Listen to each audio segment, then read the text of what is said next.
ወደ ሴቶች ልምጣ። ጥፍር መቁረጥ ኤክሰለንት፣ ራስን ማጸዳዳት ምናምኑ እጅ ውበቱ ምናምን። ሽሮ መስራት ዜሮ። አንዱ አገባና በአላህ ቤቴ እንዳትመጡ አለ ጓደኞቹን። ምን ነው ሚስቴ እንዶሚ ብቻ ነው የምትችለው።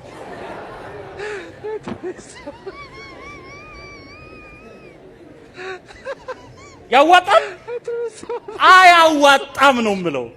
ስለዚህ እህት ወይ ከልብስ ማጠቡም ኑሪበት፣ ከሽሮ አዘጋጀት ኑሪበት፣ ከእንጀራ መጋገር ኑሪበት፣ ልብስ ማጠብ ኑሪበት፣ ከውበቱም ኑሪበት።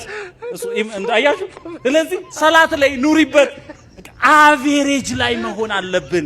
የጎደለኝ ነገር ይሄ ነው ይሄ ነው ይሄ ነው ይሄ ነው እንጂ አንድ ነገር ላይ ፒክ አያዋጣም ነው። ስለዚህ አንድ ቦታ ላይ ውዝፍ አያዋጣም።